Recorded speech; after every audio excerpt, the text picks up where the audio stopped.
యాక్చువల్గా హైదరాబాద్కి మెయిన్ ఇంత ముందు అవుటర్ రింగ్ రోడ్ ఉండే, ఇప్పుడు RRR అనేది హైదరాబాద్ మార్కెట్ మొత్తం RRR పేరు మీద నడుస్తున్నది. మరి రియల్ ఎస్టేట్ మొత్తం RRR పేరు మీద ఉన్నది. హైదరాబాద్కి నార్త్ జోను, సౌత్ జోన్ ఉన్నది. ఆల్రెడీ నార్త్ జోను టెండర్లు వచ్చేసినాయి. ఇప్పుడు సౌత్ జోన్ కూడా సెకండ్ టెండర్ అనేది ఉన్నది.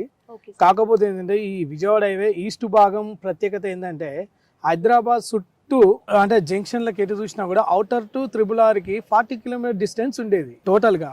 కానీ ఈస్ట్ భాగం అనేది విజయవాడ హైవే చౌటుప్పల్ అనేది 15 కిలోమీటర్ తగ్గించారు. అంటే మనకి యాక్చువల్గా 25 కిలోమీటర్ డిస్టెన్స్ లోనే ఈ RRR అనేది మంచి జంక్షన్ అనేది కుదించేశారు. యాక్చువల్ ఏంటంటే హైదరాబాద్కి 25 కిలోమీటర్ డిస్టెన్స్, అంటే హైదరాబాద్ మొత్తం అవుటర్ రింగ్ రోడ్ నుంచి RRRకి 25 కిలోమీటర్ డిస్టెన్స్.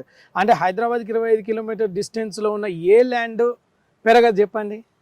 ఏ 25 కిలోమీటర్లో ఉన్న ల్యాండ్ ఉన్నదంటే హైవే ఫేసింగ్లో ఇది మా గోల్డెన్ లీఫ్ వెంచర్ అని నేను చెప్పుకోగలుగుతాను. చాలా గౌరవంగా కూడా ఉంది. ఇది ఆల్రెడీ గవర్నమెంట్ శాంక్షన్ చేసినందుకు ఈ వెంచర్ల తరపు నుంచి కూడా ధన్యవాదాలు తెలియజేస్తున్నాం. RRR జంక్షన్ అనేది ఇటు చౌటుప్పలు, ఈడ పంతంగి టోల్గేట్ హైవే రెండింటి మధ్యన RRR జంక్షన్ అనేది వచ్చేస్తున్నది. అంటే మనకి RRR జంక్షన్ నుంచి జస్ట్ 2 కిలోమీటర్ డిస్టెన్స్ లో ఉన్నది.